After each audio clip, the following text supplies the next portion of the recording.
Son las 7:30 de la tarde, una hora menos en las Islas Canarias. Sean todos muy bienvenidos a la redacción abierta en El Toro Televisión, donde ya estamos listos para informarles, enmarcarles y opinarles sobre las cosas que honradamente nos parecen que ustedes tienen que conocer, porque son importantes, tanto en España como en el conjunto de internacional, ¿verdad? Siempre y todo con dos sellos, el del rigor y el de la valentía, y además con un ambiente general que es el de la libertad. Entendemos que si no es como aquí, que la libertad es ley, por lo otro son medios de comunicación de Chichinabo, o si quieren ustedes, de la voz de su amo, que obedecen las consignas tal. Tengo que agradecerle a don Luis María Pardo, que ya me acompaña aquí, presidente de Justitia Europea, perdón, siempre lo digo mal, Europa, está bien, está bien. Europa está bien, pues entonces donde lo he copiado estaba mal. Que nos acompaña aquí para hacer un repasito a la corrupción de estos que conviene, porque ya saben ustedes que hay mucho detalle, mucho perfil bajo, mucha información que uno no sabe si es relevante o no. Si le parece bien, empezamos por la declaración de hoy mismo de Carmen Pano e hija. Esta es la señora que llevó, dice, 2 bolsas de basura con 45.000 euros cada una, 90.000 en total, para el buen fin de que alguien se llenara el bolsillo por la entrega de la condición de operador de hidrocarburos de una empresa, de uno que también ha ido hoy al juzgado y que dice que no, que él no pagó nada a nadie, que esto no es así. Pero Carmen Pano ha dado algunas pistas. Dice que uno de esos 2 viajes la llevó una persona, ha dado nombre y apellidos, que no tiene nada que ver, que no tal, pero que en lugar de ir en taxi como la otra vez, pues la llevó. Y podrá acreditar si la llevó y si llevaba una bolsa de basura con algo dentro. Más que eso, poco. Ha identificado a la persona en la calle Ferraz, en la sede del PSOE, a la que le entregó las 2 bolsas de basura. Tampoco. Ha dicho, eso sí, que es una persona menor de 40, pero cercano a 40, que llevaba el pelo corto y que era algo más alto que ella misma. ¿Y con eso qué hacemos? Pues con eso anunciamos que Justicia Europa va a presentar una querella por la supuesta financiación irregular del Partido Socialista Obrero Español, tras haber ratificado Carmen Pano aquellas primeras declaraciones que hizo en el mes de octubre del 2024, donde a 2 periódicos nacionales manifestó que ella había llevado una cierta cantidad de dinero. Y yo entiendo que ante el peligro seguramente de su vida, incluso la de su hija, decidió hacerlo público e ir a un notario a ratificarlo. Para poner en contexto a la audiencia, lo que sucedió a partir de ahora fue que una vez que fue al notario, nosotros, Justicia Europa, decidió que se tenía que venir ellas 2 a declarar al Juzgado de Instrucción Central 2, que es donde se está instruyendo el caso Koldo, antes de que luego fuera al Supremo, para que ratificara esa denuncia pública que había efectuado ante 2 medios de comunicación y un notario, afirmando ni más ni menos que había llevado dinero a la sede de un partido político y que había entregado dinero en efectivo a la sede de un partido, y que después de un informe de la Unidad Central Operativa tuvimos conocimiento de que fue presuntamente por el pago de una licencia que era la de Villafuel, que luego se inició otro procedimiento donde se la imputó a ella y otros actores, como Claudio Rivas, de ese supuesto entramado que había. Siempre tenemos los mismos partícipes. Claro, el juez instructor al principio denegó esa prueba, pero luego la audiencia, la sala de lo penal, dijo no tienen que venir a declarar. Al tener que venir a declarar a la Audiencia Nacional, en el Supremo fueron citadas a declarar, que es lo que ha sucedido hoy.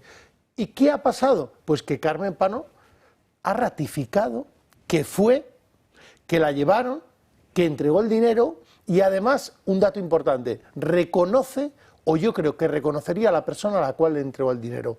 Bueno, el interrogante que nos tenemos que plantear ahora es, ¿habrá que hacer una rueda de reconocimiento de esas personas que se encontraban en la calle Ferraz a esa hora y ese día, para acreditar si lo que está diciendo Carmen Pano es verdad o mentira? Porque si Carmen Pano en una rueda de reconocimiento reconoce a algunas de las personas que se le muestren en esa rueda, habrá que interrogar a esas personas para ver si es cierto lo que está diciendo Carmen Pano o no. Más allá de esto, es gravísimo que se denuncie que una mujer lleva dinero en efectivo a la sede de un partido como favor o como contrafavor a una presunta licencia de hidrocarburos que se da, y que aquí, siendo pues casi las 8 de la tarde del día de hoy, ni haya dimitido nadie y que todo el mundo tome como bueno la institucionalización de la corrupción. O sea, que venga una señora y que declare esto y que nadie levante el grito en el cielo, pues empieza a decir mucho de este país. Uno de los empresarios que ha pasado por el Supremo hoy es el tal Claudio Rivas, que ha negado cualquier implicación, que no sabe. Esta señora Carmen Pano nos dijo desde el minuto cero que ella lo había hecho como favor y siguiendo órdenes de Aldama, de Víctor de Aldama. Más allá de ahí no puedo ir.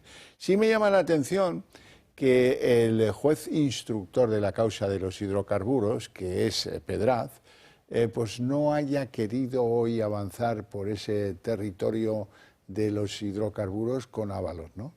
Bueno, yo creo que irremediablemente apuntará hacia el exministro, a la vista de que en el otro procedimiento, que es en el de Koldo, pues hay indicios en los cuales se acredita de que podríamos estar en un entramado de corrupción con los mismos partícipes, ¿no? Está Claudio Rivas, está Víctor de Aldama, está Carmen Pano, está Koldo.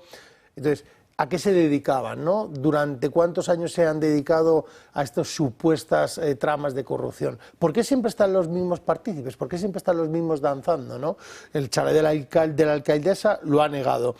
Cualquier tipo de relación con Ábalos lo ha negado. Respecto del dinero de Ferraz, lo ha negado. O sea, él ha negado absolutamente todo. Ha ido allí, ha dicho, bueno, yo pasaba por aquí, no sabía lo que tenía que hacer y hay que y no contar quiero a saber los nada. espectadores que están en su derecho. Aquí mentir, si uno está imputado, forma Bueno, parte de su pero derecho. hoy, si no me equivoco, porque todavía no lo sabemos, Rivas estaba como testigo, es decir, en el Tribunal Supremo, tanto Carmen Pano como todos los demás han venido a declarar como testigo. Jessica, por ejemplo, viene este jueves como testigo, no viene como imputado, sino como testigo tú tienes la obligación de decir la verdad, o sea, tienes que decir la verdad.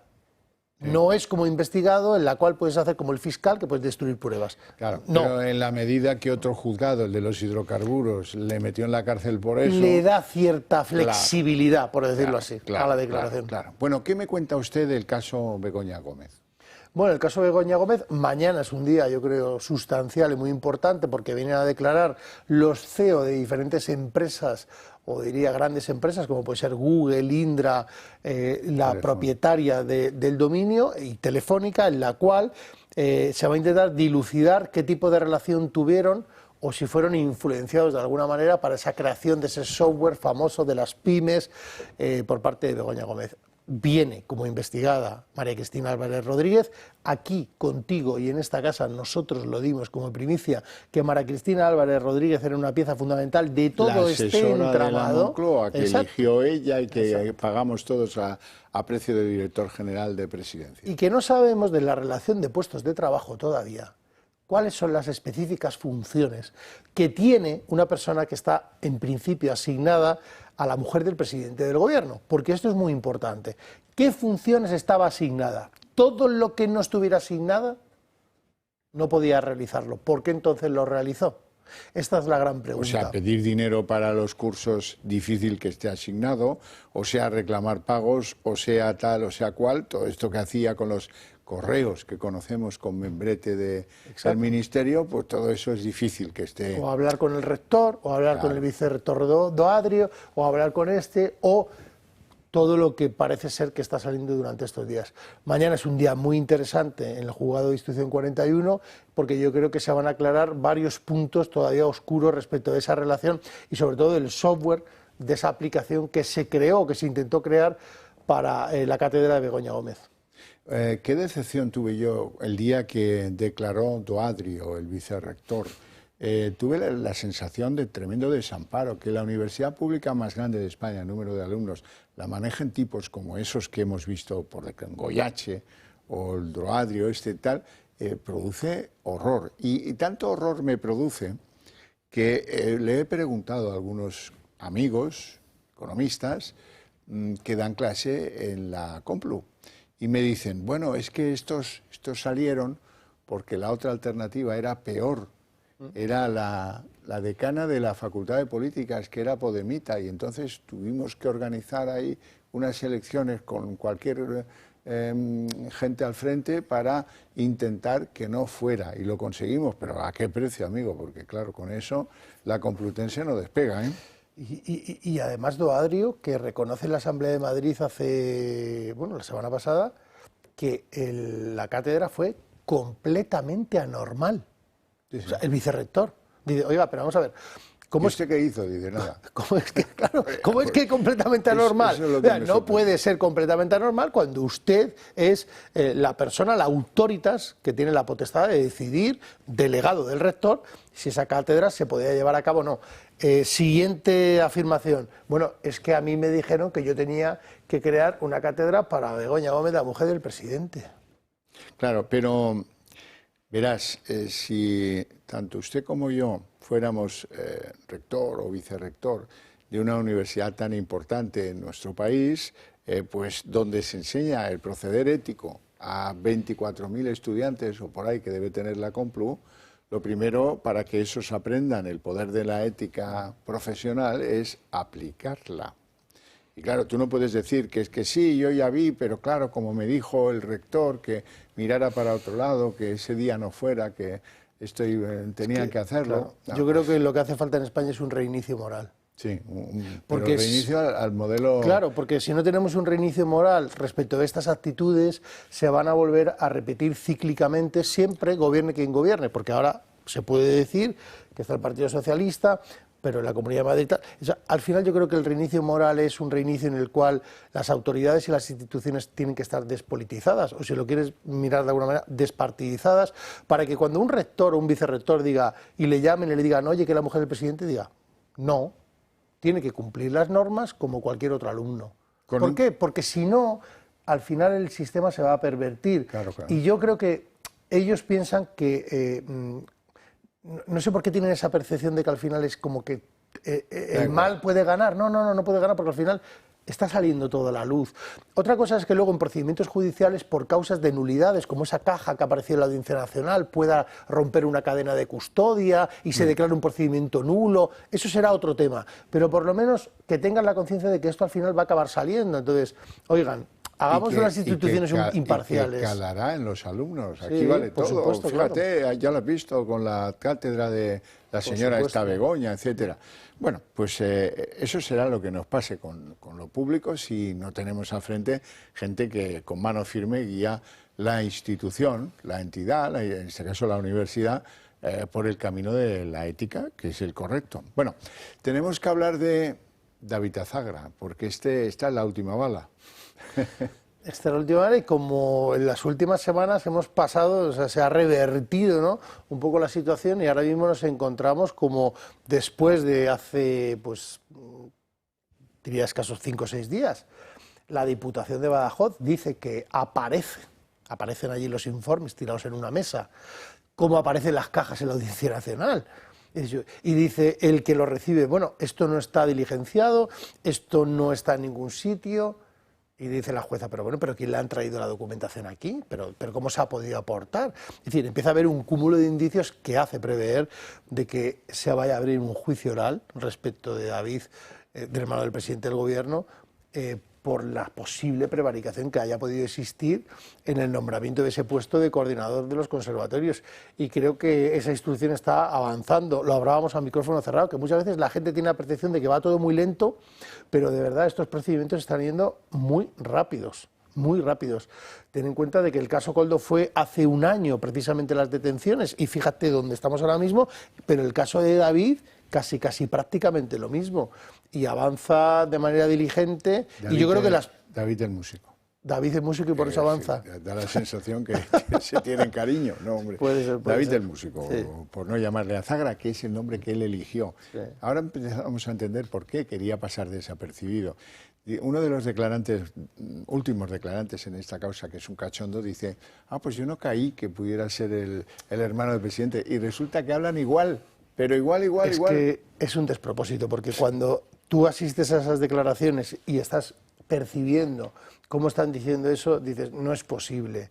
Sabe usted perfectamente de qué es la mía forma de hablar que tiene del presidente del gobierno, el mismo aspecto físico, incluso diría a veces incluso los mismos gestos y la misma manera de expresarse, y no puede pasar desapercibido de que David Sánchez era el hermano del presidente del gobierno o del presidente o el secretario general del partido. Lo sabía claro, todo hoy por la mañana creo que ha sido el debate, ha sacado una noticia respecto de ese cargo que luego se nombró en el 2023 precisamente para coordinar los conservatorios, que era el puesto de trabajo que tenía el hermano del presidente del gobierno. Entonces, ¿cómo es posible?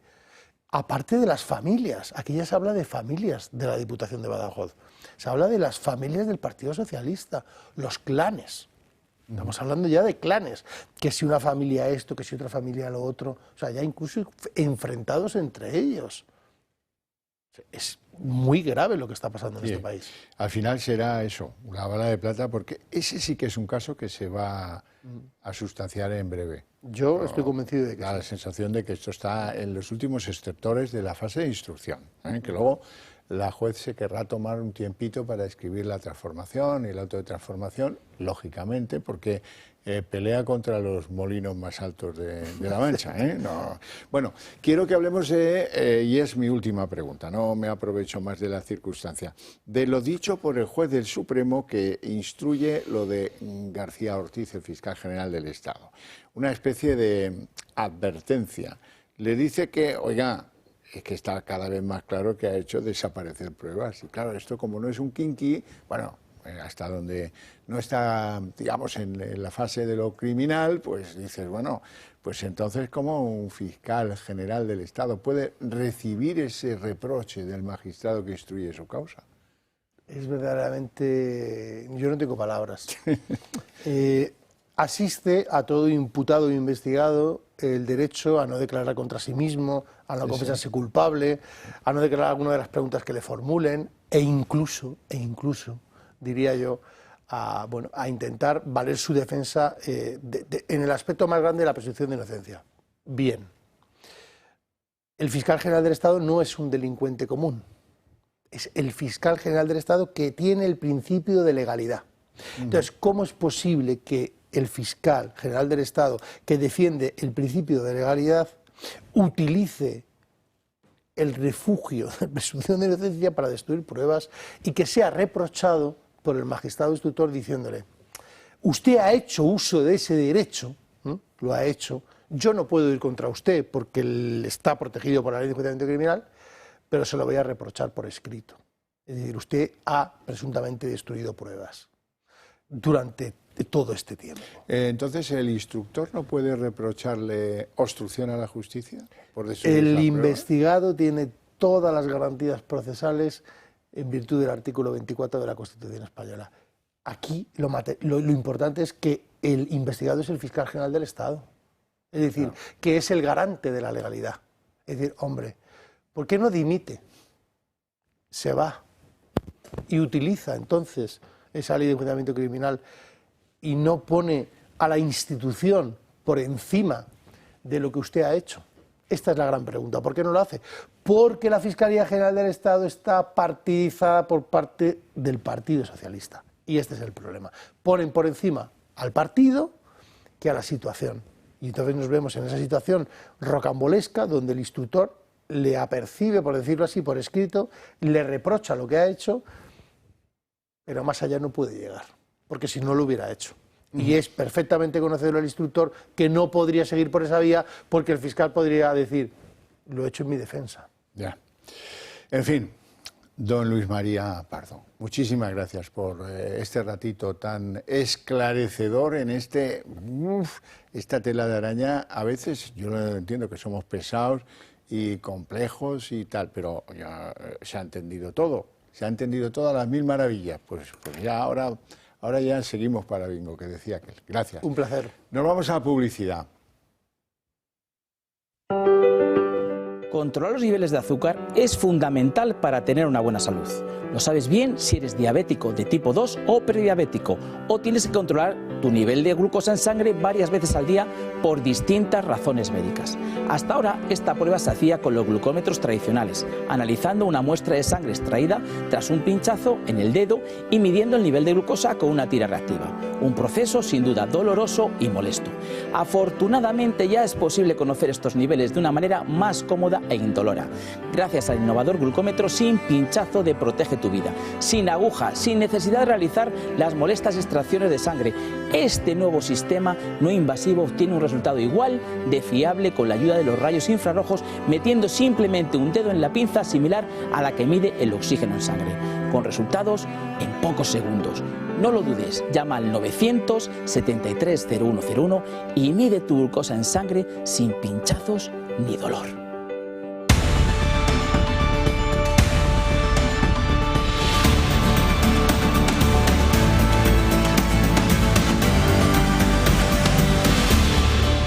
Hoy os traigo algunos ejemplos y vamos a hablar de la droga, sí, y lo vamos a hacer con ejemplos del día, o casi del día, o que se han conocido hoy por lo menos, que estoy pensando en uno que es de hace unos días atrás, pero se ha conocido hoy, que vienen a demostrar algo de lo que yo os hablo muchas veces, y es que este es un país muy barato para el narcotráfico.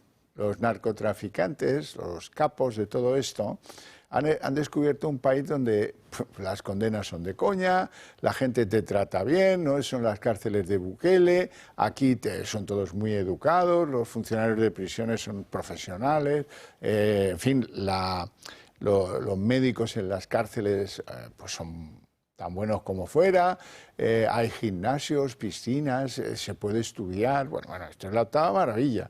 Y luego estás poquito tiempo, cuando sales pues estás ahí en la playa o en la montaña, en un sitio soleado, donde se come de maravilla y donde puedes empezar de nuevo a delinquir en los clanes del narco que están todos aquí.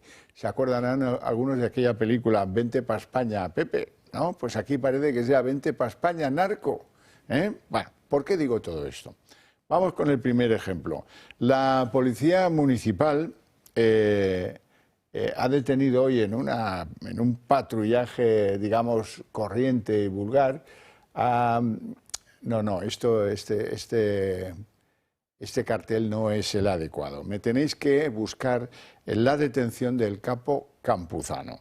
El capo Campuzano es un tipo de Colombia muy importante en la organización de la droga allí. Bueno, y entonces hoy resulta que la policía municipal en Madrid, en el barrio de Hortaleza, pues ha visto a dos tíos sospechosos, les ha pedido la documentación. Este es el tema que digo que esto que cuento ocurrió el 21 de febrero a media tarde, da igual porque no se ha sabido hasta hoy, ¿verdad?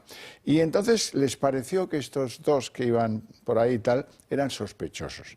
Pidieron la documentación y porque ellos hicieron como ademán de echar atrás y volver a los sitios de los cobijos de los que habían salido. Y la documentación les dejó a cuadros porque uno entregó un carnet de conducir, una carta de identidad croata y, bueno, pues tenía rasgos y acento de latinoamericano clásico. Así es que, preguntado el individuo, dijo que había perdido el pasaporte, todo era muy inconexo y dijeron, bueno, sí, vamos a ver, ¿qué lleváis en esa maleta? Ah, hombre, mira, 2 básculas de precisión, unas bolsitas pequeñas herméticas como las que suelen usarse para distribuir droga, un envoltorio con lo que parecían 2 gramos de cocaína. Los llevaron a comisaría y cuando los agentes empezaron a teclear en las bases de datos, coñé, pero si este es Juan Carlos Campuzano Herrera, nada menos que el capo Campuzano, que bueno, estaba en el barrio madrileño de Hortaleza sin mayor dificultad. Bueno, ¿será que hay un reclamo de este país para los narcotraficantes internacionales? Vamos con el segundo, un búlgaro. Se llama Iván Georgiev, conocido como el Expreso de Medianoche. No sé por qué tipo de aficiones, pero este es un gran traficante de coches para las mafias de los narcotraficantes. Como he dicho, es búlgaro y ¿desde dónde controlaba su negocio de facilitar coches robados a sus clientes los narcos? Pues desde un piso que compartía con otros búlgaros en Ciudad Lineal, en Madrid, porque ese es un país muy acogedor. en el que pues esta gente no tiene mucho problema. Y ahora nos vamos a Lanzarote, donde os quiero contar que agentes de la Policía Nacional de Arrecife han detenido en un pequeño municipio a una mujer de 33 años que es una de las fugitivas más buscadas en Europa. ¿Por qué? Pues por tráfico de drogas y por blanqueo. Pesa contra ella una pena de 14 años de prisión porque es una pena de Suecia, creo que es, de donde la está siendo más buscada, ¿no? Esta señora, de 33 años detenida, es de madre sueca, de padre español, y estaba pues en Arrecife, medio escondida, en un pueblito de esos tan amables y tan bonitos de Canarias, del interior de Canarias, pero era una de las más buscadas de las listas de Europol, en paradero desconocido desde el año 2021. ¿Y viviendo dónde? En España. Bueno, y hasta aquí puedo leer en cuanto a esos que están esperando la oportunidad y se refugian en España, actividades delictivas también en España, pero menos duras, se conoce, que en sus países de origen. El último caso de la droga que os traigo hoy es la detención de dos tipos en Torrevieja, Alicante, porque circulaban, pues nada, chico, con 2 kilos de cocaína, justo, ¿no? Como diría el vasco, lo justo. Bueno, pues nada, esta es la chica, esta que no lleva tacones, por falta de tacones no va a ser. No tenía previsto salir corriendo por lo que parece. Más de 1 kilo, no, 2 kilos son los que al final he leído que les han pillado a estos dos. Bueno, y de fuerzas de seguridad y de sus problemas vamos a hablar a continuación. Ya podemos abandonar el mundo de la droga por hoy. A ver qué nos depara mañana. Con don Daniel Fernández, que es vicepresidente y portavoz nacional de IGC, que ya me acompaña aquí. Muy buenas tardes y gracias por estar con nosotros. ¿Qué tal? Buenas tardes, Xavier. Un día más. ¿Qué les parece a ustedes este pacto, el pacto de condonación de la deuda que anunciaba ayer Oriol Junqueras, que compromete seriamente al gobierno de Sánchez? Bueno, lo compromete al punto de que está hecho. Dice, hoy ha dicho Junqueras que esto no lo echa atrás ni toda la oposición que se pusiera en contra. Bueno, además del recorte de 17.000 millones de la deuda, hay otros asuntos. Algunos tienen sublevados pues a la Guardia Civil, a la Policía Nacional y a los jueces también, porque resulta que así, con la varita mágica, va a haber 64 jueces más en Cataluña. ¿Y qué decir de los agentes de los Mossos d'Esquadra? Son aproximadamente 17.000. Pues ya está firmado, que al gobierno le parece fenomenal, que aumenten hasta 25.000 y que sigan generando más deuda. ¿Y a ustedes qué les parece? Bueno, a nosotros lo que nos parece es que siempre que se aumenten las fuerzas policiales, eso está muy bien, eso es necesario para garantizar la seguridad de un país tan bueno como es España, pero entendemos que la Guardia Civil es la garante de la seguridad en el 80% del territorio español, que se dice pronto, y contamos con una plantilla única de unos 80.000 agentes. Hay que poner en contexto que el 80% de la seguridad de España está en manos de 80.000 agentes, y un territorio como Cataluña se pretende aumentar desde aquí hasta 2030 hasta los 25.000 agentes. Es una cosa totalmente desproporcionada. Hay que tener en cuenta que la Guardia Civil no puede ser una policía de segundas, y en los 180 años de historia que llevamos existiendo es una de las instituciones más valoradas por los españoles. Entonces, lo que no podemos permitir, y así se lo hemos trasladado al ministro en todas las reuniones que hemos mantenido, es que hay que aumentar de forma urgente las plantillas de Guardia Civil. El 80% del territorio nacional es competencia exclusivamente de Guardia Civil, pero sin embargo hay núcleos poblacionales, principalmente de la España de interior, en los que a duras penas se consigue sacar una patrulla. Lo que es medible no es valorable, y es un hecho objetivo que pueden pasar horas y horas sin que un ciudadano de a pie vea una patrulla de Guardia Civil, porque no es posible, con los efectivos que tenemos hoy en día, no es posible sacar esa patrulla. Además, hay que tener en cuenta... ¿Hay algún problema de medios materiales? Me consta en muchos lugares de España. Por supuesto, eso es una problemática generalizada. Hemos exigido más medios materiales, pero a esto se añade la circunstancia de que el 30% de la plantilla de Guardia Civil aproximadamente supera los 50 años. En los próximos 5 años van a pasar a una situación de jubilación y de reserva una importante cantidad de agentes que ingresaron en los años 90 por la época de las Olimpiadas, que han finalizado ya su trayectoria profesional y van a dejar un vacío muy importante, ya que en los últimos años únicamente está habiendo una reposición aproximada de unos 2.700 guardias civiles al año. Una cifra muy inferior a los que van a abandonar. En el caso, volviendo al caso de los Mossos d'Esquadra y la proporción para que nos entendamos, significa que cuando se termine ese despliegue de 25.000 agentes que está pactado con el gobierno de Sánchez, la proporción será de 10 Mossos por cada guardia civil. Así es, las cifras no mienten, las cifras están ahí y la realidad es que Guardia Civil sigue siendo el patito feo de las policías. Estamos cansados de decirlo en todos los foros que es necesario que se nos dote de más agentes, de mejores medios materiales. Los agentes están dando un plus a su jornada laboral, un esfuerzo extra pues, para poder hacer frente a todas las amenazas que estamos viendo. La entrada de narcolanchas es una constante, el aumento a las agresiones debido a esa pérdida del principio de autoridad es manifiestamente notorio. Recibimos todos los días notificaciones independientes de la Guardia Civil de asociados pues, que de una forma u otra han recibido agresiones por parte de la gente, ya no se quedan solo en insultos, sino que incluso daños corporales, y estos hechos hay que suplirlos con un endurecimiento de la legislación por un lado y al mismo tiempo con una dotación de mejores y más medios materiales para poder hacer frente a esta amenaza. Entendemos que se está haciendo un agravio con la policía autonómica de los Mossos d'Esquadra en detrimento de la Guardia Civil.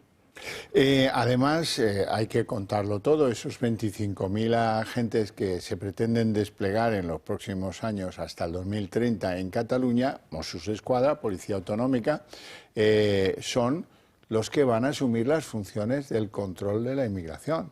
Puertos y aeropuertos, que es la gran reclamación tanto de Junts como de Esquerra y que Sánchez pues, está perfectamente en la línea de otorgarles lo que deseen y por lo tanto pues en previsión les reclaman más agentes para atender esos servicios que les van a quitar pues a la Guardia Civil y a la Policía Nacional. Así es, esto es un desangre progresivo pero continuado que se está produciendo.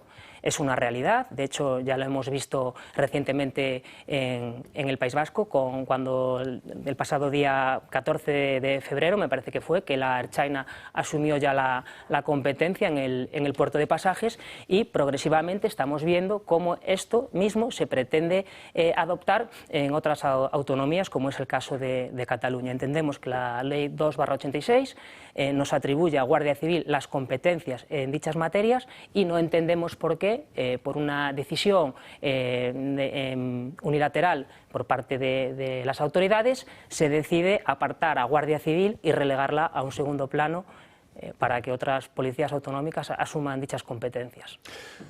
Daniel Fernández, pues es un placer que hayas pasado por aquí, que nos hayas contado la impresión que tiene IGC de todo este planteamiento nuevo de los acuerdos políticos que emponzoñan tantas y tantas las cosas, tanto pues la condonación de la deuda, el despliegue de más magistrados o de más Mossos d'Esquadra, que en fin, que esto tiene una intención política obvia, que es que todos ustedes, Guardia Civil y Policía Nacional, desaparezcan de Cataluña. Así es, esperemos que las cosas mejoren y desde aquí hacemos un nuevo llamamiento al señor ministro para que tome cartas urgentes en el asunto y destine pues, más medios y más recursos a la Guardia Civil. Muchas gracias. Gracias. Bueno, vamos a ver las consecuencias de la DANA. Me pone contento ver que un centro de los que quedó muy dañados por culpa de la DANA, el Carrefour de Alfafar, pues ahora van a ver cómo hoy reabría con el característico carrito, reabría pues esa instalación.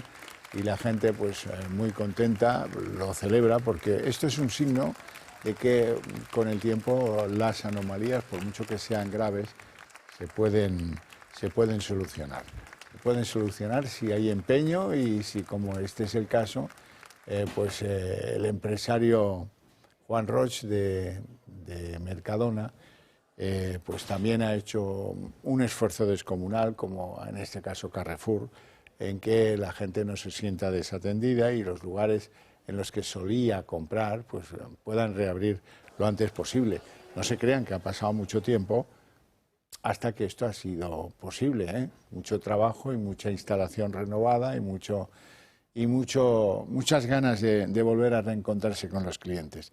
Por cierto, que tengo que contarles que en Valencia los valencianos van a tener la suerte de poder decidir en consulta, unos 570.000 tienen derecho a decir, a opinar sobre la lengua escolar en la que deben recibir los conocimientos sus hijos, que en fin, esto es extraordinario, debería ser lo normal, que se pudiera decidir.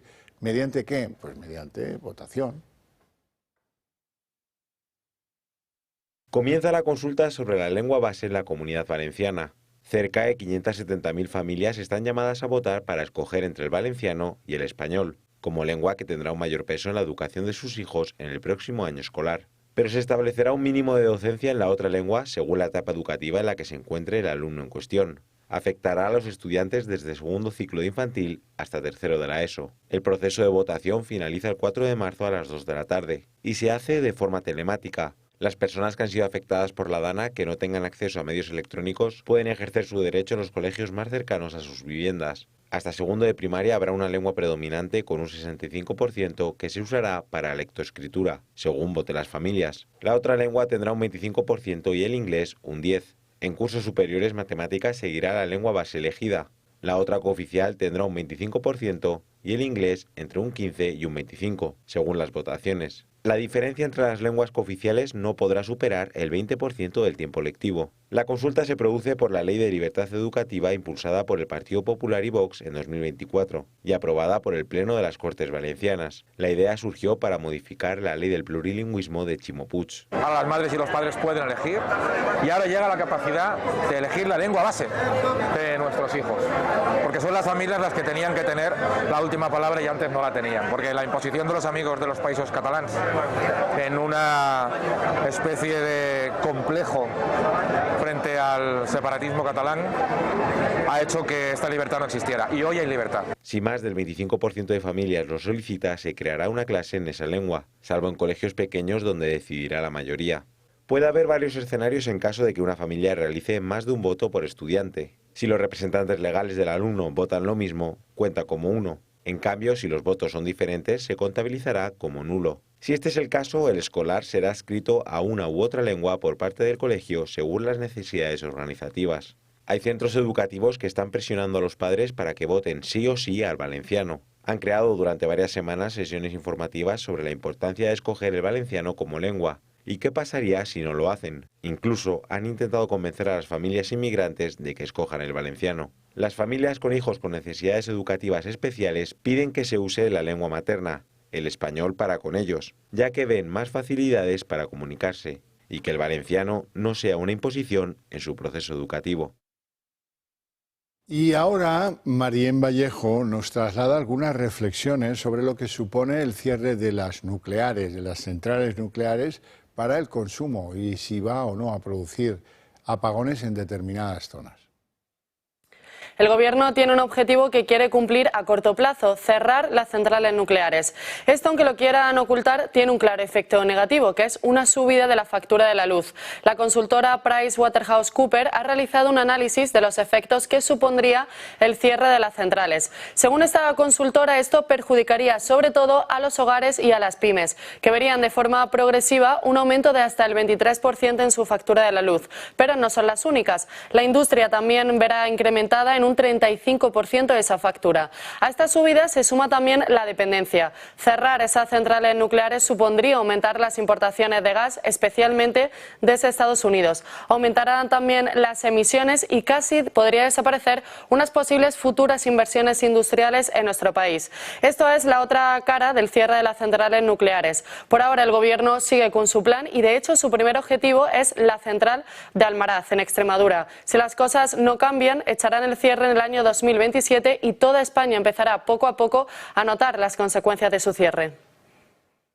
Y dejadme que os recuerde algo que me parece obvio, pero que hay que recordar, y es que si queréis que vuestras ideas, esas que compartís con nosotros en un porcentaje elevado, se trasladen a un mayor conjunto de la población española y las hagan suyas y consigamos un cambio, digamos que ideológico importante en las maneras de hacer, que la gente reclama borbotones en las calles, 80 y pico % de las encuestas quieren una ley antiocupación y nadie se la da. Bueno, pues si queréis que estas ideas prosperen, apoyad al Club de Amigos del Toro Televisión, apoyadnos a esos con los que compartir buena parte de esas ideas, porque ese será el camino que nos va a llevar a que se difundan con mayor velocidad y a que las compartan cada día más españoles. Bueno, si lo tenéis claro, pues una llamadita al teléfono que aparece en pantalla y sois miembros del Club de Amigos en 5 minutos. Por cierto, tengo que contaros que el Gato al Agua, el equipazo de José Javier Esparza, se va a trasladar a Boadilla del Monte el próximo día 6 de marzo. El programa de referencia a las tertulias políticas tiene una cita muy especial con todos vosotros.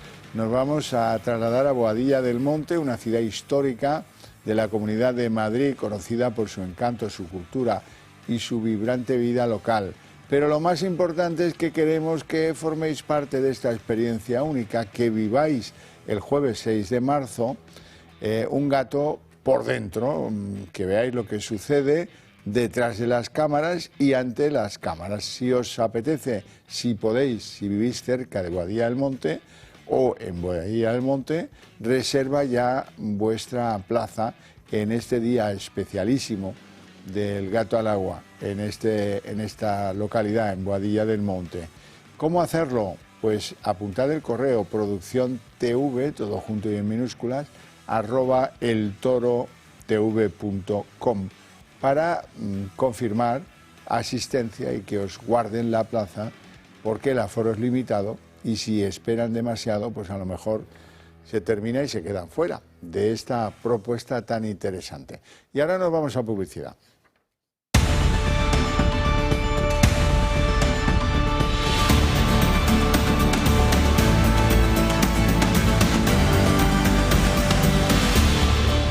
Las 8:17 minutos, momento en el que abrimos la mesa de análisis político. Les presento ya a mis invitados hoy, don José Virgilio Menéndez. ¿Cómo estamos? ¿Qué tal? Muy bien, gracias. Diputado del Partido Popular en la Asamblea de Madrid. Efectivamente. Bueno, y don Luis Uñer, pues economista y además vicepresidente de Acción Liberal. Sí, muy buenas tardes. ¿Todo bien? Todo muy bien. Me alegra. Así me gusta, que vengan aquí mis invitados pletóricos. ¿Cómo puedo agradecer yo eso? Este splash de buen rollo, que dirían los progres ahora. Pues empezando con algo parecido a un chiste, ¿no? Lo correcto, lo justo. ¿Se han fijado ustedes que en España, que es un país irónico, mordaz, que se ríe de sí mismo históricamente, ¿no? Tiene un sentido del humor muy propio, nuestro país. La gente está tan esmochada que ya no cuenta ni chistes. Eso para empezar. Pero bueno, yo lo voy a procurar. No es que sea un chiste, es lo que dice Yolanda Díaz. Dice que sufrió machismo de un periodista porque el periodista le dijo, o al menos eso es lo que ella cuenta, que cada día estaba más guapa. Es que no se sabe cómo acertar con ellas, con estas podemitas, sumaritas y de restas, sumas, restas. La multiplicación y la división ya son otro tema. Así es como lo contaba Yolanda Díaz. Les he contado antes de entrar aquí un caso que he vivido en el patio del Congreso. ¿Cuál? Con un compañero suyo. Y lo he sufrido ante la presencia manifiesta de muchos profesionales suyos. Yo soy vicepresidenta del Gobierno. ¿Y qué ha pasado? Pues sencillamente que un periodista sin rubor me dijo directamente, me hizo un apelativo, ¿no?, a mi estado físico, que le importaba poco lo que yo dijera en la tribuna, que estaba muy bien, pero que el aspecto físico, que estaba cada día más guapa. Y yo, ante sus compañeros y compañeras, me acompaña aquí una persona, me quedé pegada y les interrogué, les dije, ¿yo qué hago ante esto? Yo soy vicepresidenta del gobierno, ¿eh? Imagínense lo que vivimos las mujeres a diario. Digo porque seguro que otras profesionales como Lucía, que tiene mucha más experiencia que yo, las vive. Entonces no se puede jugar con esta materia. Pero vamos a ver, puede que hasta tenga razón y que le dijera otra cosa que ella traduce como que cada día estaba más guapa. Pero eso, que cada día estaba más guapa, ¿en qué es machista? Si ella misma se lo decía a Garamendi, y se lo ha dicho varias veces, que tiene algún interés oculto en Garamendi, ¿cómo es esto?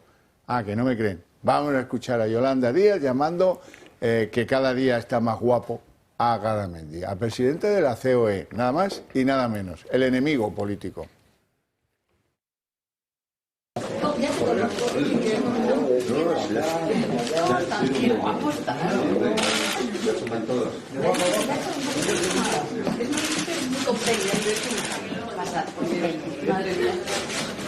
Manuel, saluda al presidente de la patronal, por favor.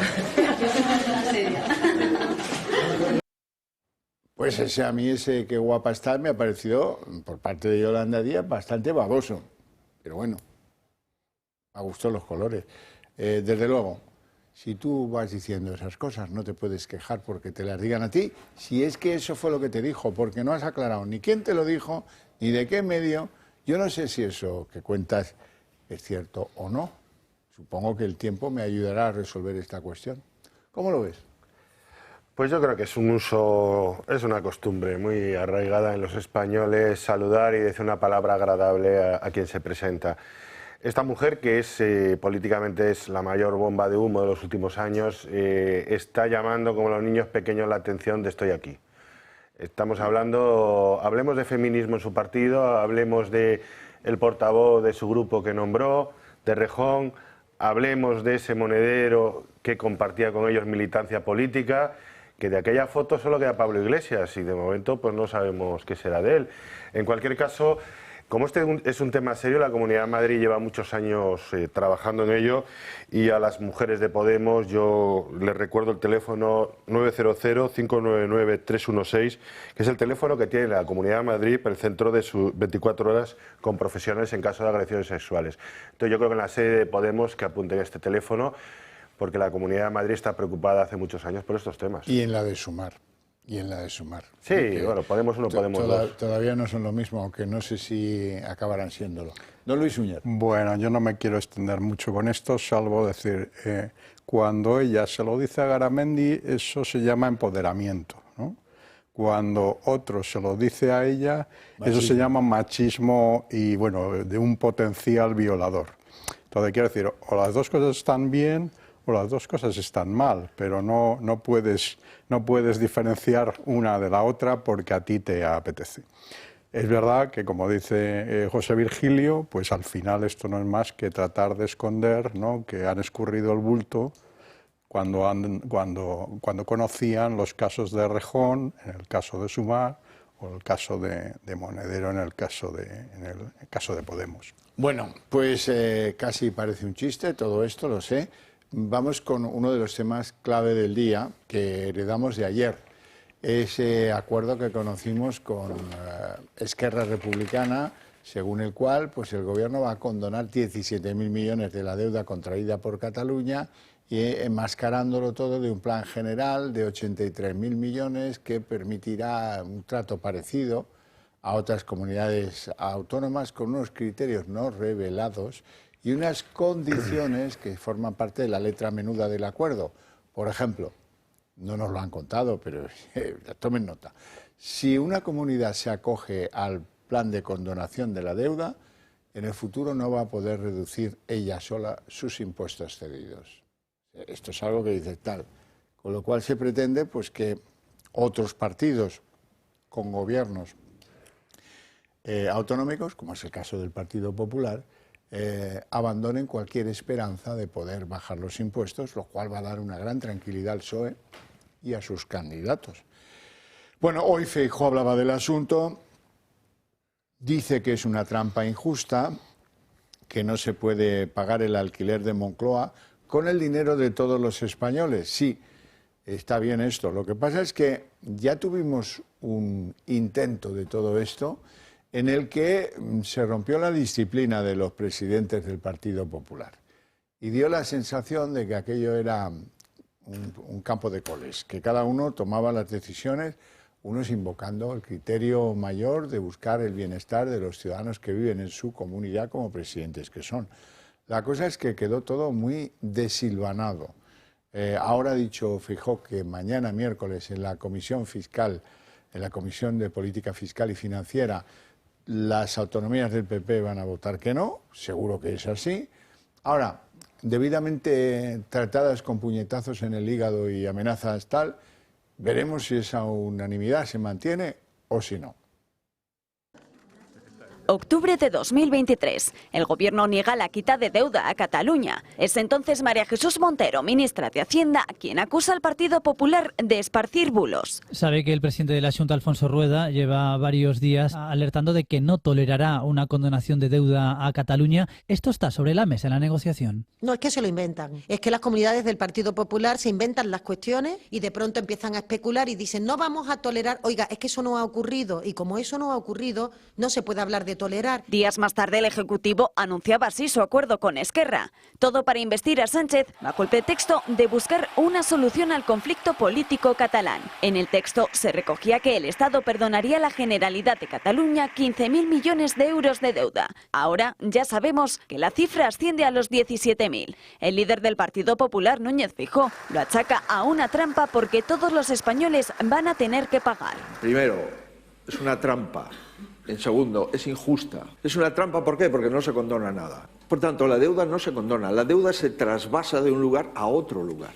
La deuda que tienen ustedes como madrileños, ahora la tendrán ustedes también como españoles. En Esquerra se defienden. Para el Partido Popular es muy fácil hacer declaraciones altisonantes porque sabe que se aprobará igualmente en el Consejo de Política Fiscal y Financiera y se aprobará porque el Gobierno español en dicho Consejo tiene la mitad de los votos y por lo tanto con el apoyo de una sola comunidad autónoma la medida será aprobada. Por lo tanto el PP se puede permitir el lujo de decir que está en contra porque sabe que se va a aprobar igualmente. La titular de Hacienda ha asegurado que la quita de la deuda beneficiaría por igual al resto de autonomías, pero todas en el Partido Popular se niegan. Al menos 3 comunidades, Andalucía, la región de Murcia y la Comunidad Valenciana, se han abierto a discutir los términos sobre la condonación de la deuda, todos en su mayoría ligados a una mejora del sistema de financiación. Lo que sí que es cierto es que ninguna de las autonomías en las que gobierna el PP se ha mostrado favorable a que el hecho de que condonar la deuda a Cataluña, así como a todas las demás, traiga consigo una subida de impuestos. Y todo para poder compensar precisamente la quita a Cataluña. Don Luis Uñas. Sí, efectivamente no es una condonación de deuda, es un endoso de deuda, que se llamaría.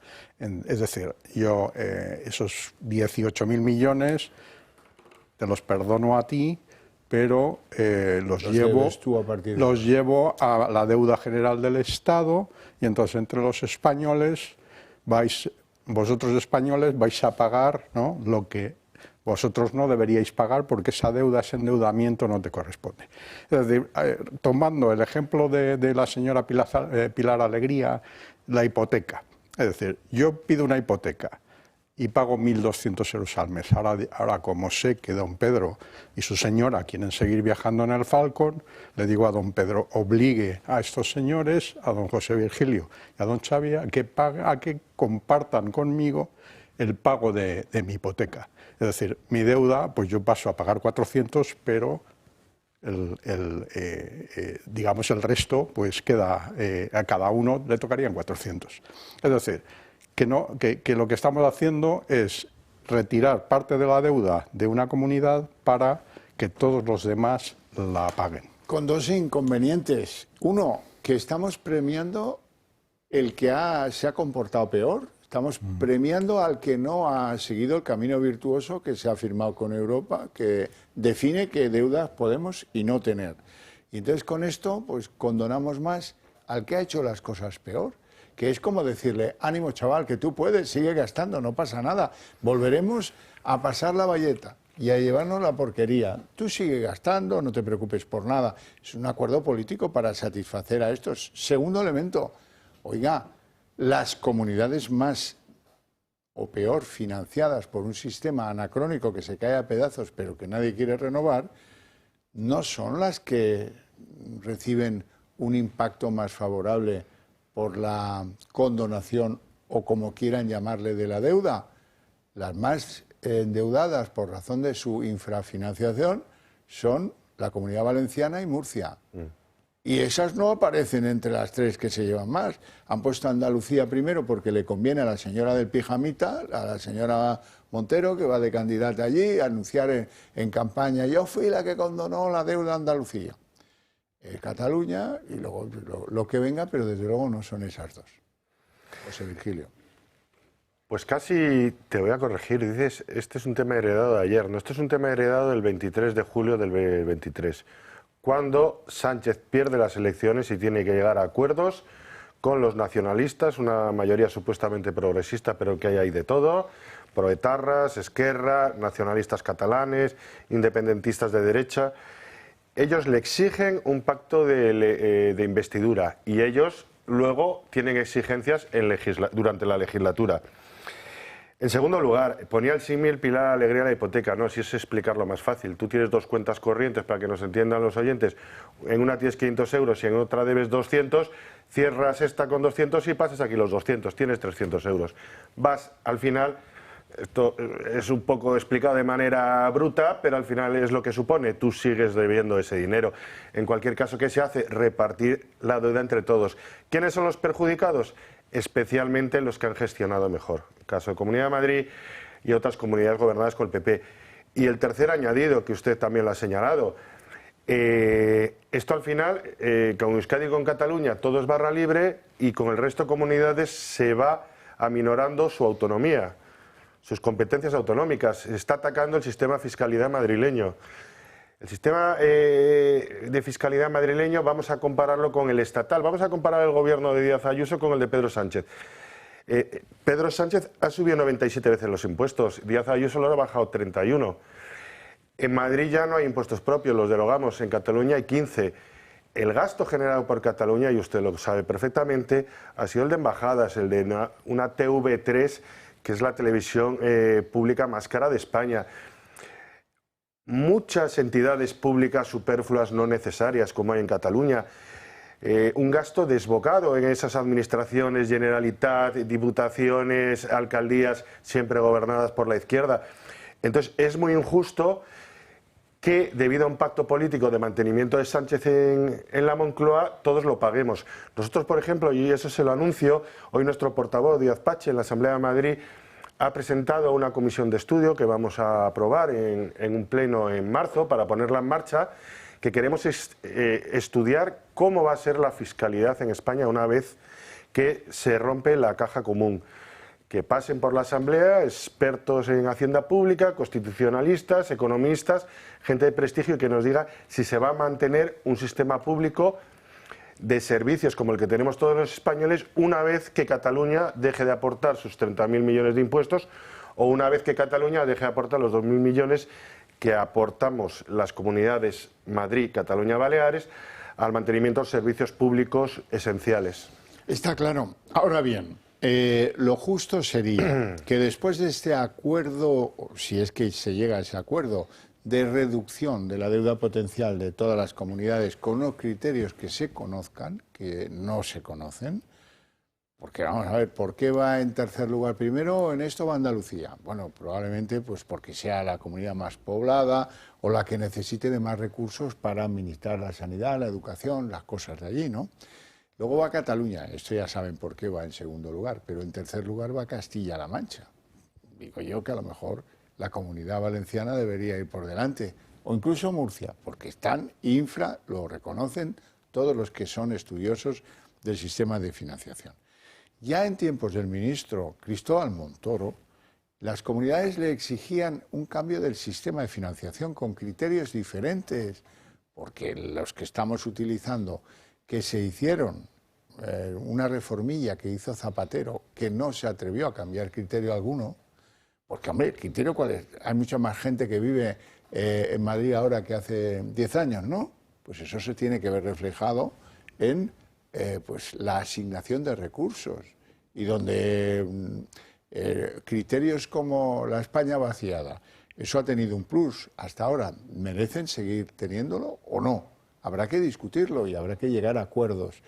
No se avanza en ese sistema de financiación de las autonomías, solo se avanza en esto de la condonación de la deuda por otro interés que se nos oculta, que es el pacto político con esos señores, que por eso está tan contento Pedro Sánchez, porque con este acuerdo, con los millonazos que se va a gastar, 83.000 millones, satisface a los catalanes y le han dado la llave para terminar la legislatura hasta el año 27.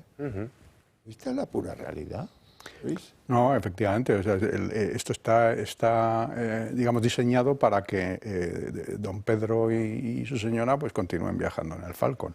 Ahora, es verdad que además crea un incentivo perverso, ¿no? Lo que llamaríamos los economistas un riesgo moral, ¿no? Un riesgo moral. Que es que si yo gestiono eficientemente, pues no recibo premio. En cambio, si gestiono, exactamente, si gasto como si no hubiera un mañana y con irresponsabilidad, pues otros van a pagarme la fiesta. Entonces, claro, generas un incentivo que veremos a partir de ahora, ¿no? Cómo esto se lleva a la realidad, porque realmente lo que estás haciendo es que unos que han gestionado eficientemente paguen y otros que no, digamos, cobren. Y hay otro riesgo moral, que es contradecir el principio de que las comunidades que no están infrafinanciadas, si se quieren financiar y asumir mayor endeudamiento, acudan a los mercados privados de capital, como ha hecho Madrid. Claro, no solo el riesgo moral. Pagando más dinero, claro, por ese préstamo. No solo el riesgo moral, es que yo creo que la propia conciencia nacional española sufre, los habitantes, los ciudadanos de España sufren cuando ven que se está consagrando la desigualdad. Si nosotros en Madrid elegimos al Partido Popular y con las rebajas de impuestos ahora mismo tenemos los mejores servicios públicos en cuanto a sanidad, educación, como reconocen los rankings de hospitales o todos los estudios que se hacen sobre educación, o la mejor red de metro, por ejemplo, contrastémoslo con cercanías. En Cataluña, que han estado dedicando el dinero público a otras cosas, vemos que han bajado la calidad de sus servicios públicos. ¿Tienen que pagar los ciudadanos madrileños ese error en las políticas o esas políticas fallidas que han tomado en Cataluña?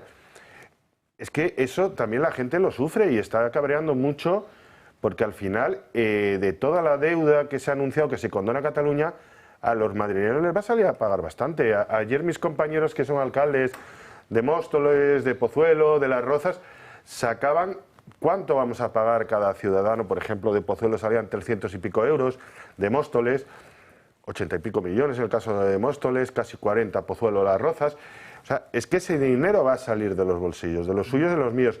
Y mientras tanto estamos recibiendo la factura de la luz ya sin el IVA, que se ha doblado y que está causando verdaderos problemas para pagarlo a cualquier ciudadano.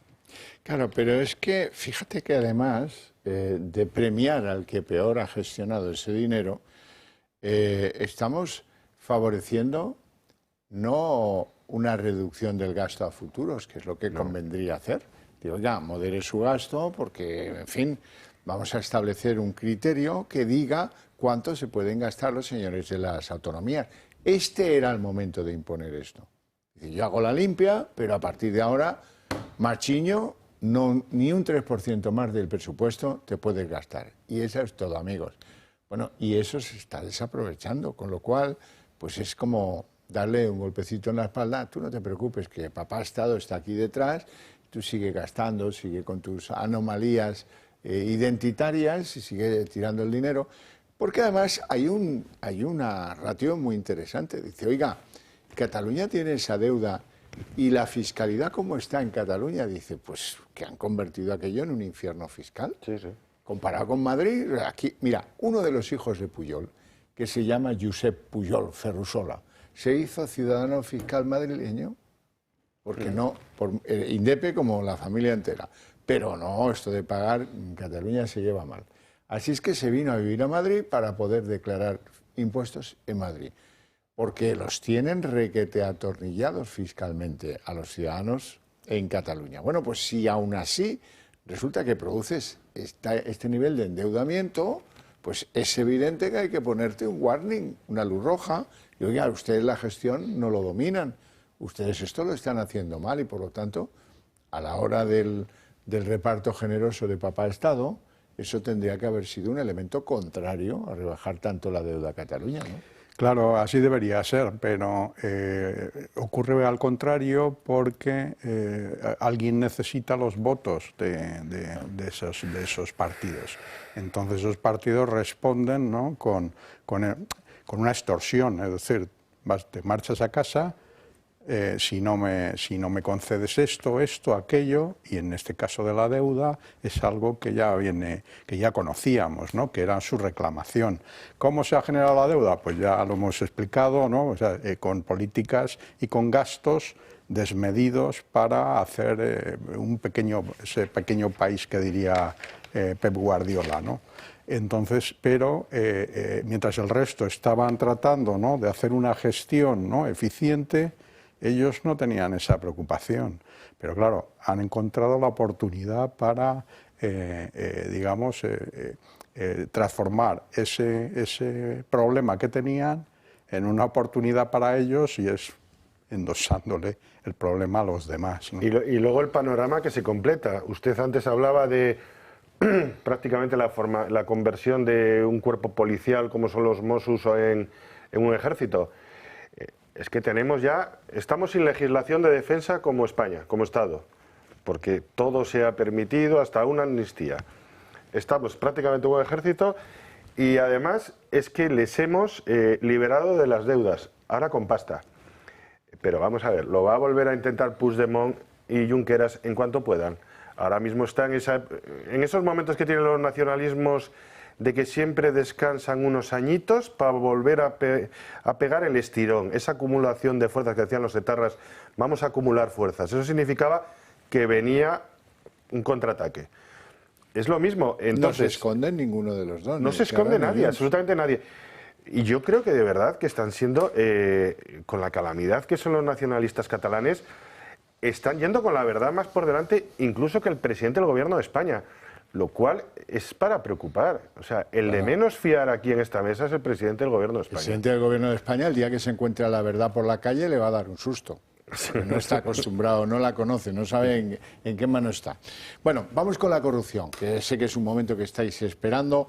Hoy la señora Carmen Pano dice que empresaria a las órdenes de Aldama llevó, y lo ha ratificado en el Supremo, 2 bolsas en 2 viajes, uno en taxi y otro con un chofer, con 90.000 euros para conseguir una licencia para vender hidrocarburos, gasolinas, combustibles, a la sede de Ferraz del PSOE, la sede central del PSOE. Ella aporta el detalle de quién la trasladó en uno de esos 2 viajes, como testimonio de que estuvo allí, y luego nos cuenta que le entregó una de las bolsas en la segunda planta a un hombre de algo menos de 40, un poco más alto que ella, con el pelo corto. Y ahí, hasta ahí puedo leer, eso es lo que ha dado de sí la declaración de Carmen Pano. Carmen Pano ratifica ante el juez que entregó en la sede del PSOE de la calle Ferraz 90.000 euros en efectivo a petición de Víctor de Aldama. Tanto ella como su hija han declarado como testigos del caso Koldo ante el Tribunal Supremo y la empresaria ha ratificado su testimonio. Dice que los 90.000 euros se dividieron en varias entregas y que en una de ellas fue un hombre llamado Álvaro Gallego, socio del empresario Claudio Rivas, quien la llevó a Ferraz. Pano no ha detallado a quién entregó el dinero, pero sí que lo recogió del despacho de Víctor de Aldama y que la persona que la recibió en Ferraz la estaba esperando en la segunda planta de la sede de los socialistas. Pano también ha dado detalles físicos de la persona que recogió el dinero. Ha dicho que era un hombre un poco más alto que ella, que no superaba los 40 años y que tenía el pelo corto. 90.000 euros que, según Carmen Pano, habrían sido el pago a cambio de la concesión de una licencia para que Villafuel, empresa de Claudio Rivas, pudiera operar en el sector de los hidrocarburos. Precisamente, Rivas también ha declarado en calidad de testigo en el Supremo y lo ha negado todo. Dice que no ha pagado comisiones ni a Víctor de Aldama ni al PSOE y ha negado que su amigo hiciera de chofer para Carmen Pano. La empresaria y su hija siguen siendo testigos del caso Koldo. Sin embargo, ambas están imputadas en la trama de los hidrocarburos. Al mismo tiempo, El Confidencial ha hecho público un informe de la UCO en el que se detalla que la hija de Carmen Pano, llamada Leonor, habló por teléfono el pasado mes de noviembre con una persona que asistió al Congreso Federal del PSOE. Una conversación, según la UCO, de tono elevado, que sitúa a la hija de Carmen Pano como el posible nexo entre miembros de la trama y el gobierno de Pedro Sánchez.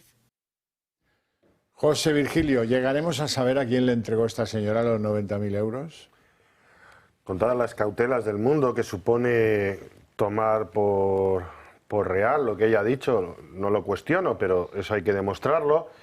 Lo que está claro es que aquí la trama de hidrocarburos sí es una cosa seria, que estamos hablando de cientos de millones de euros. Está pasando inadvertido pues, por todas las guarrerías que tiene alrededor el presidente de gobierno, pero esto es una trama de cientos de millones de euros, de la cual era responsable, fíjese usted, una señora que presume de lo que no tiene, que es la señora Reyes Maroto. Yo creo que su ministerio de aquel tiempo debe dar muchas explicaciones de cómo se han dado licencias, de cómo se han autorizado y de si se ha hecho todo de manera limpia. Yo creo que la justicia debe avanzar por ahí porque esto es un caso muy de los gordos. Sí, yo también pienso que es un caso que, digamos que se mantiene por sí solo. Es decir, que aunque esté conectado con otras actividades de la trama, que donde ya lo hemos dicho en varias ocasiones, ¿no? Que es un fraude de IVA, algo que se llama un fraude de IVA carrusel, ¿no? Que es conocido por Hacienda cómo se realiza. Entonces, lo que tiene es complejidad para entenderlo, ¿no? Salvo una palabra clara, ¿no? Que has defraudado 140 millones. Entonces, ese va a seguir su curso por el hecho de que esta señora, ¿no? Pues diga ya a quién ha entregado, pues abrirá una rueda de reconocimiento. Eso no lo dudo, que el juez lo va a hacer. Entonces, poquito a poco, pues es probable que se vayan conociendo más temas, porque dudo que todo el mundo sea capaz de protegerse entre ellos, o sea, todos entre ellos, ¿no? Bueno, al que le están salpicando esquirlas no precisamente agradables es a José Luis Ábalos, porque hay un negocio de escorts, que son estas acompañantes muy atractivas, que se pagan algunos que, en fin, que tienen mucho dinero y poco criterio moral sobre las cosas, pues resulta que esta es una empresa que actúa cerca de Barcelona y que ironiza con que aquí encuentras las escorts favoritas de los ministros y pone el careto de un Ábalos pues con cara de esos que dicen cada día estar más guapa a la vicepresidenta Yolanda Díaz. Bueno, pues son las cosas. Este es un país muy imaginativo, con mucha retranca, con mucho tal, y bueno, pues algunos pues he visto aquí la oportunidad de hacer dinero, es decir, utilizar a Ábalos como gancho en Reus o en Sabadell o en donde sea que actúa esta compañía o que hace llegar allí a sus señoritas de compañía. ¿Hay alguna otra cuestión, digamos que en el terreno, en el territorio de lo judicial, que es muy interesante? Porque, por ejemplo, el juez del Supremo que instruye la causa del fiscal general del Estado, Álvaro García Ortiz, ha escrito hoy que para él es una evidencia que García Ortiz ha hecho desaparecer pruebas. Y dice que, en fin, si en lugar de eso hubiera colaborado con la justicia, no se hubieran tenido que llevar a cabo investigaciones tecnológicas. Se refiere a los móviles y a su borrado, cuya filtración ahora denuncia el imputado. Es decir, que el instructor coge a Álvaro García Ortiz por las orejas y le dice: Marchiño, está claro que tú has hecho desaparecer pruebas. Y esto, pues no lo debieras haber hecho, porque si no lo hubieras hecho no estaríamos ahora trabados con los móviles, quién los borró, quién no los borró y todo este tinglao que se ha montado por culpa tuya. Ahora, que un delincuente haga desaparecer pruebas, pues forma parte de su derecho a mentir o su derecho a hacer desaparecer las pruebas. Pero si el imputado es el fiscal general del Estado, garante de la legalidad, ¿cómo demonios puede ese tío hacer desaparecer pruebas? Ahora el reproche se lo hace el instructor. José Virgilio. Este es otro de los casos también que dentro de unos años miraremos mirando hacia atrás y veremos cómo pudo llevar una institución del Estado de las que garantiza nuestro Estado de Derecho a estar en manos de esta gente, de esta gentucilla. Perdóname, te vuelvo a dar la palabra después, pero a mí es que se me ha pasado por alto, estaba tan emocionado contándoles a ustedes lo imposible que en mi cabeza no cabe que esto lo pueda haber hecho un fiscal general del Estado, que se me ha olvidado dar paso al trabajo que hemos preparado para ustedes, para que no se pierdan detalle de todo lo que ha pasado con ese instructor del Supremo. Por primera vez, el juez del Tribunal Supremo, Ángel Hurtado, señala que es una evidencia que el fiscal general del Estado, Álvaro García Ortiz, ha hecho desaparecer pruebas que podrían encontrarse dentro de su teléfono móvil. Así lo recoge en un nuevo escrito, un escueto auto de apenas 5 páginas al que ha tenido acceso el Toro Televisión. En él destaca la poca colaboración del investigado para esclarecer los hechos. Dice en el auto que, a pesar de las explicaciones que ya ha realizado, de haber mostrado algún grado de colaboración, dice de manera textual, podría haber comunicado sus movimientos antes de llevar a cabo la desaparición, que casualmente se produjo el mismo día 16 de octubre, cuando se hace pública la imputación. También ha acordado poner medidas para evitar nuevas filtraciones sobre el caso, algo que ya denunció García Ortiz tras conocerse hace semanas un nuevo informe de la UCO que incorporaba datos personales como su DNI y personas con las que habría mantenido contacto. En el Partido Popular han vuelto a pedir que dimita. Yo tengo la sensación de que se ha quedado una muy buena mañana para que el fiscal general del Estado presente su dimisión. Pero en el Gobierno insisten. La posición de este Gobierno no ha cambiado. Y con todo, García Ortiz aún estudia cómo acudir al Constitucional para anular la causa abierta en el Supremo en su contra. Bueno, ahora ya lo hemos visto todos. Sí, mientras el fiscal general del Estado se dedica a borrar móviles, a borrar sus cuentas de correo, hablar con asesores de Moncloa, hablar con el presidente del Gobierno, pues yo le quiero contrastar, si me permite, que le meta la cuña con lo que está haciendo la presidenta, que ha estado estos 2 días en Extremadura. La presidenta de Madrid. La presidenta de la Comunidad de Madrid, Isabel Díaz Ayuso.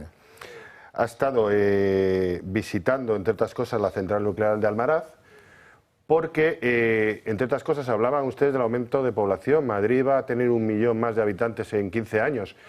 Porque aquí se está apostando porque sea polo tecnológico del sur de Europa. Los centros de datos para la inteligencia artificial consumen muchísima energía y mientras tanto enfrente tenemos que el Gobierno ha decidido por ideología, desde un despachito de Madrid con aire acondicionado, cerrar las centrales nucleares. Y mientras tanto además fomentan el coche eléctrico. Yo no sé si querrán con el tiempo que soplemos, pero desde luego la energía más limpia hoy en día es la energía nuclear. Y Madrid sí necesita para su propio crecimiento y desarrollo que siga funcionando la central de Almaraz. Nos vamos a ir a publicidad, volvemos en apenas unos minutos.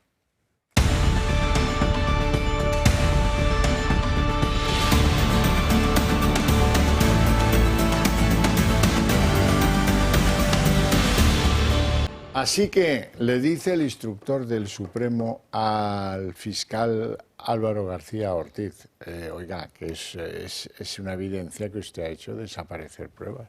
Don Luis. No, si yo cometo un crimen, ¿no? Yo, Luis Suñer, cometo un crimen, lo primero que intento es borrar las pruebas para que no me descubran. Es decir, que es un comportamiento iba a decir criminal, llamémosle de delincuente, ¿no? Es decir, que si yo sé que he cometido un posible delito, pues a lo que me dedico es a borrar todas las pruebas que puedan incriminarme. Y esta es la situación aquí, o sea, no creo que sea muy diferente. Entonces, la verdad es que, claro, que digamos, paradójicamente es la persona que ocupa un cargo en el que tiene que defender a la ciudadanía, no y claro, no puedes poner en este cargo a un presunto delincuente, ¿no? Entonces, bueno, pues este es el escándalo, ¿no? que estamos contemplando. Sigue y se termina el mes de febrero, que yo no le hubiera dado el cálculo de una durabilidad en el cargo tan generoso, pero bueno, ahí sigue, no sé, debe aguantar carros y carretas, porque estoy seguro que los pasillos de la Fiscalía le pegan hasta monigotes como el Día de los Inocentes antiguamente. Ahora ya tampoco, eso es una cosa de gente con memoria como yo. Bueno, tengo que contaros cosas muy interesantes, como que de repente Ábalos ha cambiado de opinión, ¿sí? Y ha dicho que tuvo un lapsus. Uy, qué lapsus he tenido con las pocas propiedades y lo limpio que tengo yo el patrimonio. Y se me olvidó una cuando fui al Supremo. Recordaréis que cuando fue al Supremo dijo que tenía una vivienda en Valencia y un local comercial situado en Los Bajos. Pues no, es que tuve un lapsus. Tengo otro local comercial. No ha aclarado dónde, pero sí, es un local comercial. Un segundo local comercial que dice que se le olvidó. Claro, está pensando en Jessica, en las chicas esas scores, y tiene este tipo de lapsus. Pero vamos a ver, cuando alguien va al Supremo y le van a preguntar por su patrimonio, hombre, pues qué menos que se lo sepa, ¿no? Que menos que pueda establecer una idea clara en el juzgado de, pues sí, eso no es mío, sí, esto sí que es mío. Esto lo tengo en pro indiviso, es una condición de la propiedad, o no, o como lo tengo con mi exmujer, o lo tengo solo, o lo tengo con mi hijo, o lo tengo como sea, pero que no sepa las propiedades que tiene, a mí me parece altamente sospechoso todo esto. Yo creo que el caso Ábalos va a ser bastante agónico por la cantidad de pobredumbre que va a salir, de miseria y de... Como hemos visto que su modo de actuar es bastante carente de moral, yo creo que va a salir lo peor. Este hombre yo creo que empieza a ser consciente que por mucho que siga con el Partido Socialista intentando aliviar su pena o aligerar su posible condena, yo creo que cada día que pasa se va viendo más condenado. Y claro, ¿dónde radica su fuerza? Su fuerza radica en que era uno de la banda de los cuatro. Acuérdense, aquellos cuatro, en teoría maleantes, que recorrían las carreteras de nuestro país de madrugada, parando no sé dónde, o desayunando no sé dónde, pero bueno, allí se presentaban a primera hora Sánchez Ábalos, Koldo y Santos Cerdán. Entonces, esa es su fuerza para negociar, pero yo creo que cada vez lo ve peor. Luis. Bueno, al final el tema del patrimonio también estará acostumbrado a tratar de esconder el patrimonio, ¿no? Vía testaferros o vía lo que sea. Entonces, claro, ya no tiene un control sobre cómo lo he escondido, de qué manera y a ver si me lo van a encontrar. O sea, él sabe lo que tiene, lo que no sabe es cómo, o sea, cómo van a descubrir los demás, ¿no? Lo que tiene escondido vía testaferros o vía, hemos visto el caso del Perú, ¿no? Del empresario, ¿no? Peruano. Y no olvidemos, no lo esperaba. Y no olvidemos que es que aquí como va todo tan rápido nos olvidamos, pero que una prostituta contratada por él era consejera de una empresa del Estado. Bueno, consejera no. Y la pagábamos. Trabajaba sin oposición. Sin oposición en dos empresas públicas que dependían del ministerio que él dirigía. Y eso pagado por el erario público. O sea, es que normalizamos cosas que no son normales. Tiene razón, toda la razón. Bueno, vamos a hablar de inmigración ilegal porque ahí hay mucha tela que cortar. Feijóo hoy en una entrevista ha dicho que él está por sellar las fronteras. Oye, pues bienvenido a la luz. ¿Qué decía aquel? Bienvenido a la luz. Falta le hace a este país que recibe aproximadamente 500.000 inmigrantes ilegales por año, ¿no? Ahora, claro, eso contradice un Partido Popular que hace, pues en abril, firmó o votó, no me acuerdo ya cómo fue aquello, que cogieran a 500.000 ilegales y los convirtieran en legales. Propuesta del PSOE, que apoyó el PP. Eso es muy contradictorio.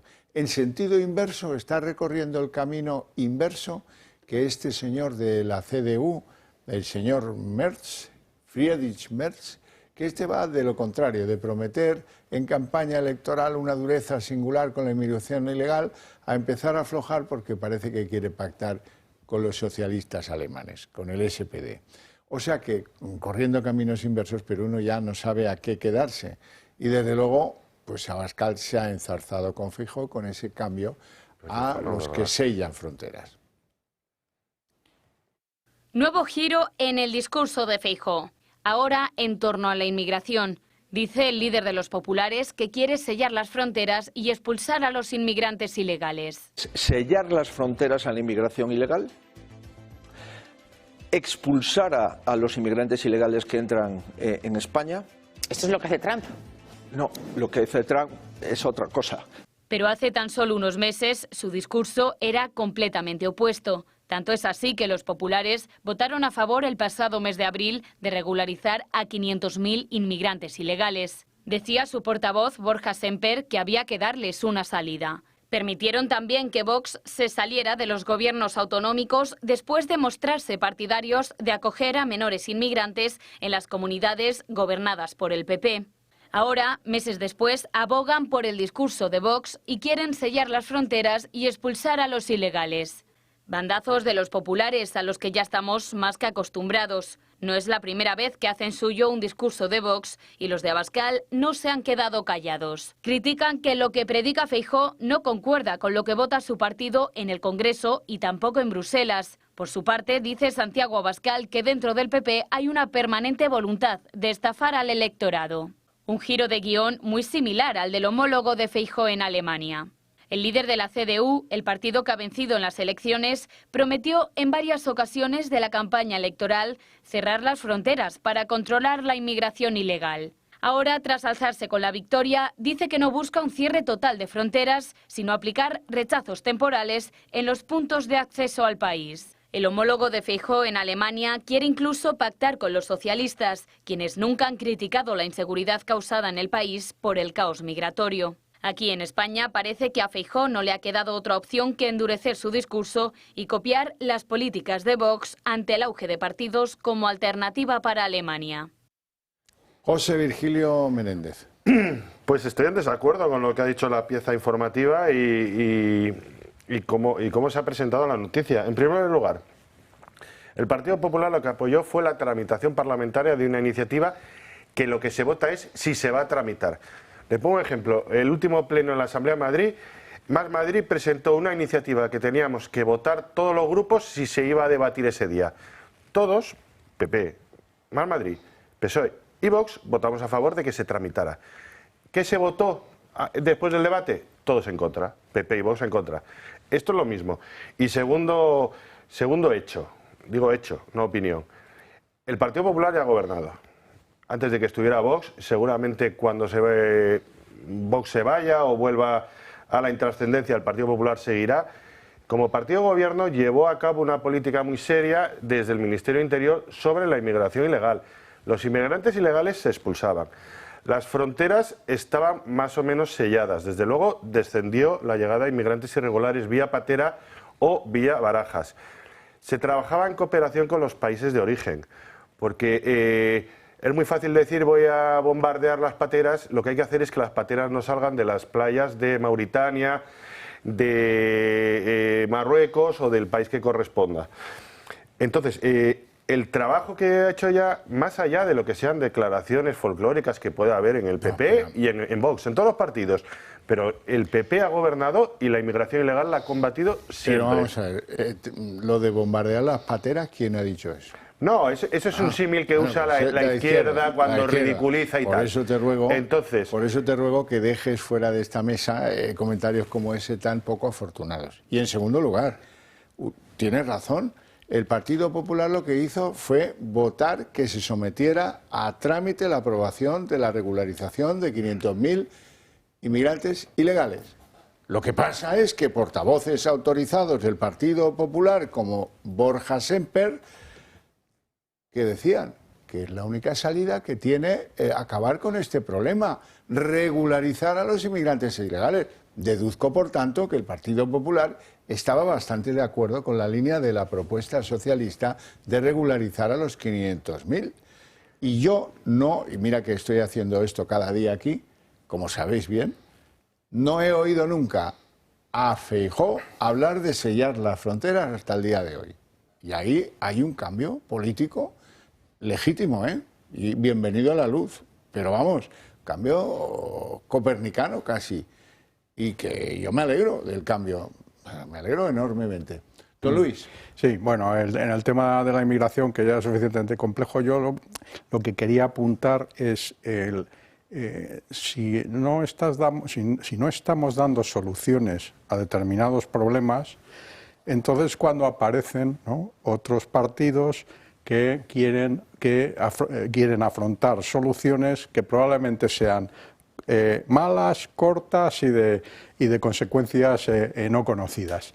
Entonces, el problema está en que por qué aparecen, ¿no? Y aparecen porque no somos capaces de afrontar un determinado problema.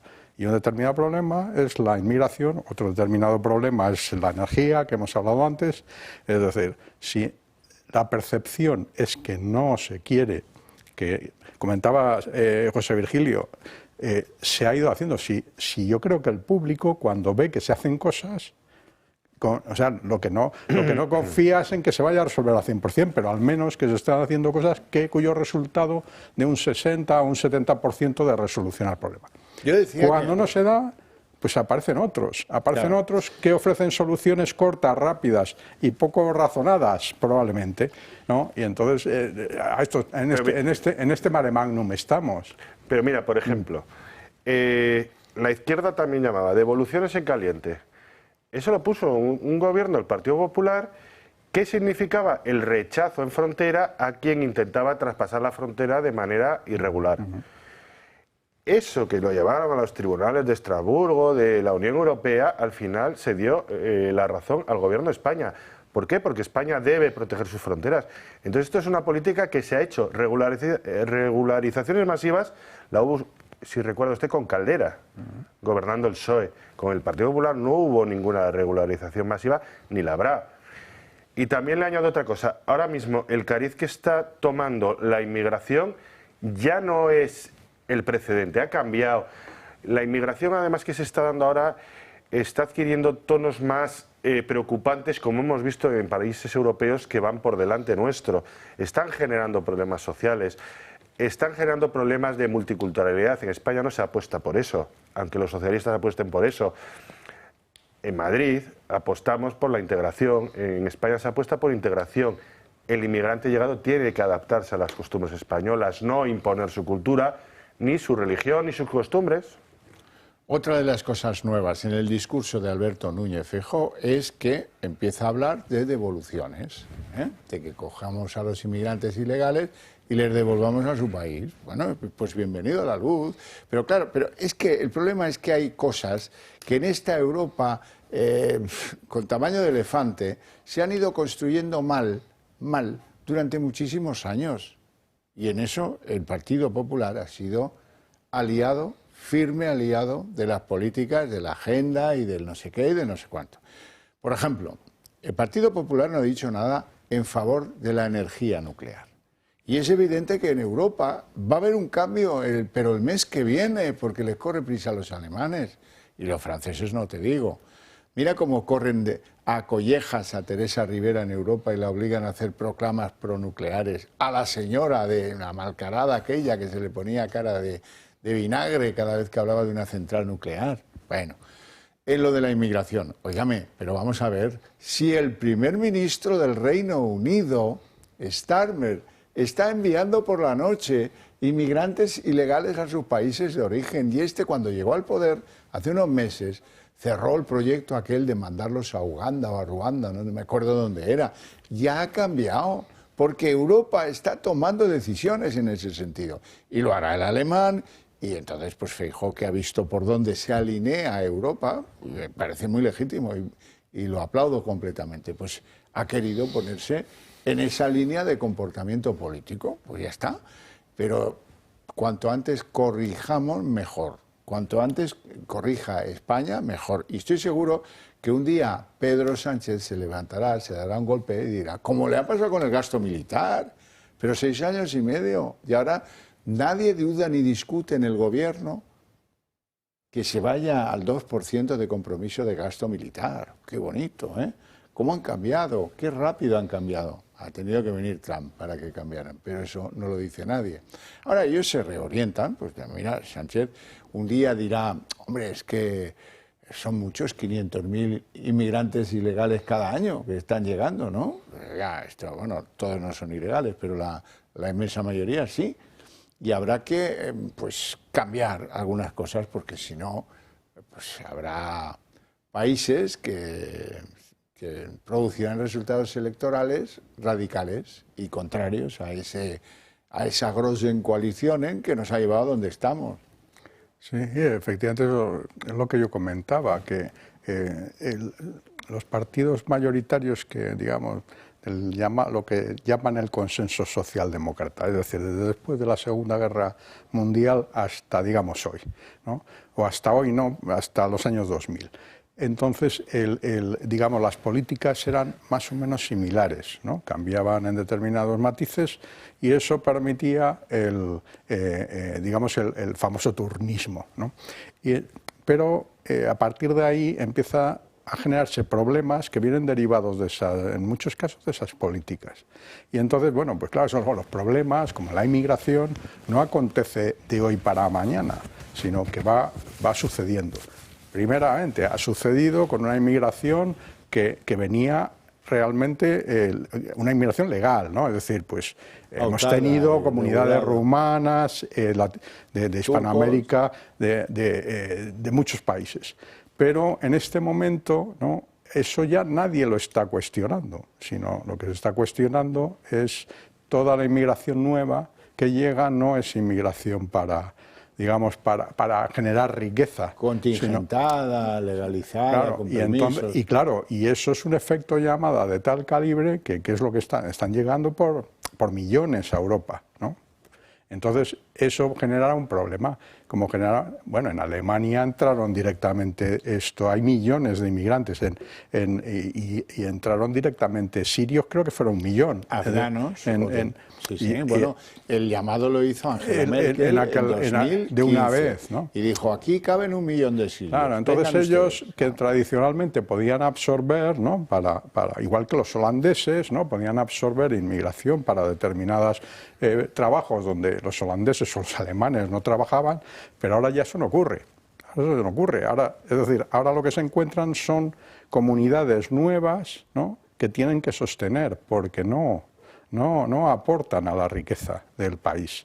Y entonces, esto si lo vamos dejando llevar año tras año, porque claro, como somos gente buena, ¿no?, que de buen corazón, pues digamos son personas también, pero realmente algo tenemos que hacer. Y efectivamente no tenemos que hacer el 100%, pero al menos tenemos que demostrar, ¿no?, que vamos tomando acciones que al menos corrigen el problema en un 60, en un 70%. Bueno, a ver, yo creo que este tema es bastante profundo y es para debatirlo y seguramente de manera agradable durante mucho tiempo. Yo lo que quiero decir, lo primero, evidentemente Europa se ha comportado como un jardín de infancia muchas veces, de buenos deseos, happy flower, vamos a pasarlo bien y no afrontemos los problemas, los estamos retardando. En el caso de la inmigración, en España mismo tiene dos modelos. Modelo catalán apuesta por una inmigración de origen árabe, principalmente marroquí, cuya segunda generación está dando problemas de seguridad. Y en Madrid se apuesta por la integración. El modelo francés, multiculturalismo, la tercera generación de esos están totalmente ya desvinculados de Francia y de la República Francesa. Respecto a esto, yo creo que la inmigración hay que apostar por la integración y por la seguridad de los ciudadanos nacionales. Sí, en eso estamos. Bueno, me temo que hemos llegado a la estación término del programa porque se nos acaba el tiempo. Así es que el poco tiempo que me queda será para agradecer a mis invitados su presencia y sus opiniones en el programa y a ustedes su interés desde sus hogares. No dejen de seguir con la señal del Toro Televisión.